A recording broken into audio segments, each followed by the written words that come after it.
In this modern day games industry, it's rare for me to get excited about any upcoming release, but whenever there's a new Yakuza game on the horizon, I celebrate like it's Friday night.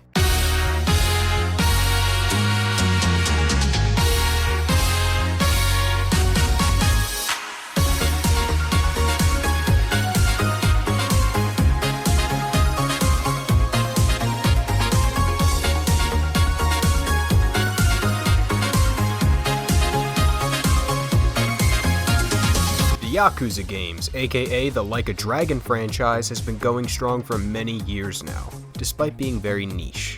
My love for the franchise, believe it or not, started with the 7th mainline game and arguably the most polarizing title in the series, Yakuza Like a Dragon. In this entry, the developers ditched the classic beat-em-up style of combat in favor of becoming a turn-based RPG, akin to Dragon Quest, Final Fantasy, and the Persona games. Longtime fans of the series hated this decision with a fiery passion, and some vow to never even touch the game because of this bold approach to combat. Me, however, I ate that shit up. And when it came time for RGG Studios to announce even more Yakuza games, I was pleasantly surprised to hear that Yakuza Ishin, the samurai spin-off game, was being remade and re-released worldwide.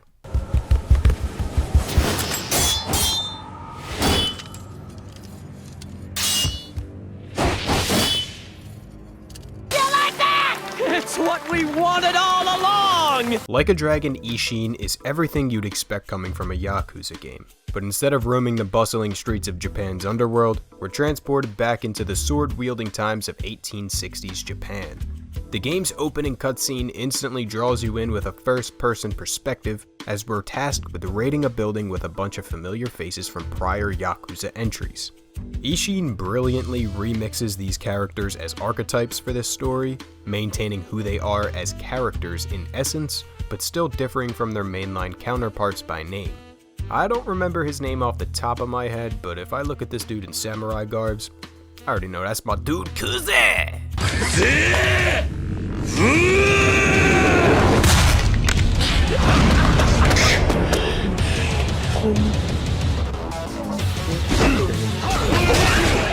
Backed up by some strong, emotive voice acting, Ishin's main narrative is pretty damn compelling, as you play as Sakamoto Ryoma, aka Kiryuja!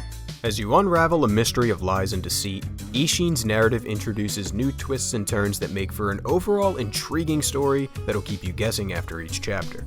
The true fun of Yakuza Ishin, however, comes from running around the map and seeing what Kyoto has to offer. Outside the main narrative, the Yakuza games are known for having some of the most detailed side activities in video games.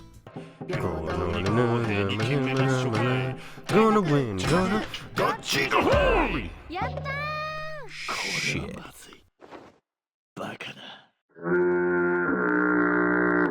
Yakuza 7 had the business minigame, Yakuza 0 had the cabaret club where proud men got to play dress up with some Barbie dolls, and this time around, Ishin introduces a new mode called Another Life, where you and Kiryu's surrogate daughter Haruka manage a farm to pay off her crippling debt.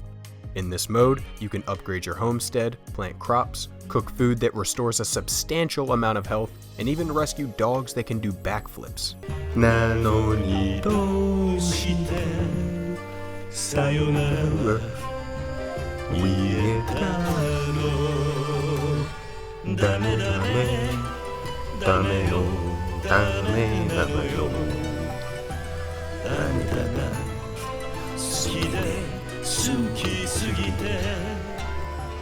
Aside from the farm life minigame, we have the mainstays like karaoke, fishing, and dancing, but Ishin also introduces a few new minigames like chicken racing, working at the udon shop, and even a brothel minigame that'll excite the little guy in your pants.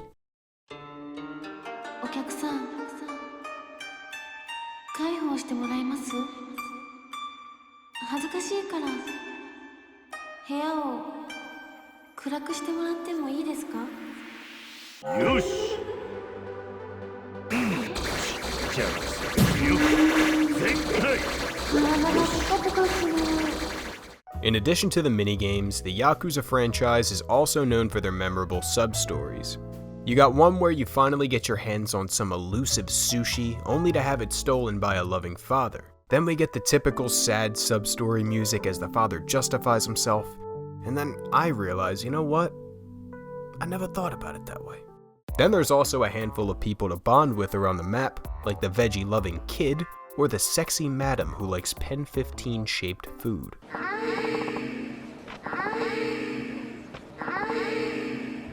The game world is massively enhanced by these bonds and sub-stories, and it makes the place you're exploring feel much more alive. Shopkeepers stand outside their shops promoting their businesses, vendors traverse the map with general goods for you to buy, and around each corner is a goon looking to pick a fight with you.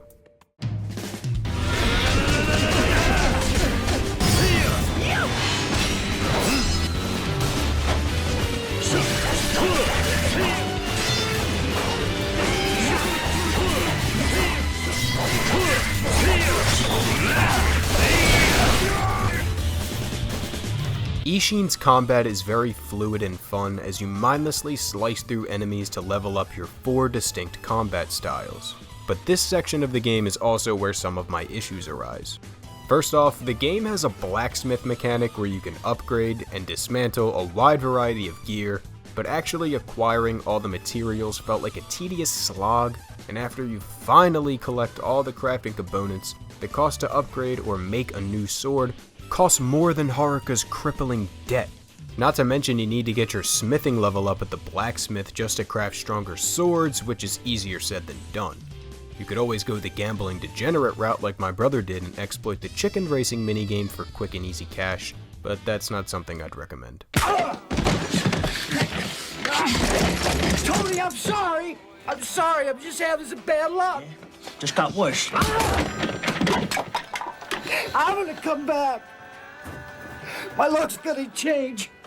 Naturally, as you progress through the story, you'll acquire better swords, but crafting and upgrading weapons and armor in this game is just a bit too clunky for my liking.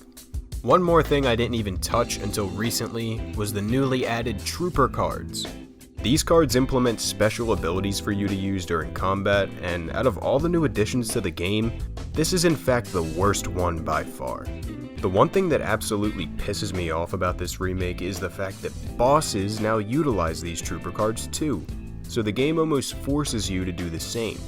The original Ishin release didn't have these Trooper cards, and on my first playthrough I didn't even want to look at them because I wanted that traditional Ishin experience. Let's take a look at this boss fight for example. In the original Ishin release, the Shogun would fight normally, then periodically throw little knives at you from afar. Not too bad, right? Now let's look at his redesigned boss in the new game.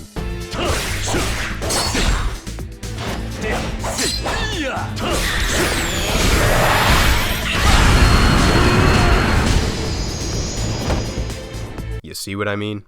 In my opinion, these Trooper cards cheapen the overall experience because you feel forced to implement these superpowers into your own playstyle. On top of that, these cards also boost your maximum HP, and considering how much damage I took on my first playthrough, equipping a few of these cards turned out to be a good idea, even though I actually never used any of their abilities.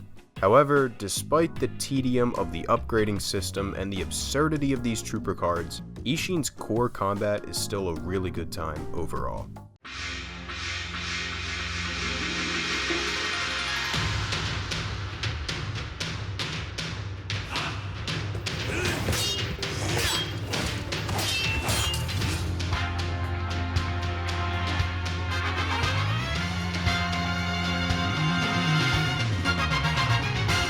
To wrap things up, Like a Dragon Ishin is an excellent detour for both new and returning players of the franchise.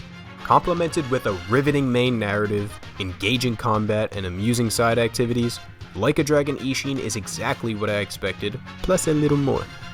Despite the minor gripes I have with the upgrading system and the Trooper cards, I'm sure if you give this game a chance, those things will seem superfluous in the big picture. Like a Dragon Ishin is a terrific game from RGG Studios, and they never fail to provide a quality single-player experience. I look forward to their upcoming slate of games, especially the upcoming Gaiden game featuring everyone's favorite boyfriend.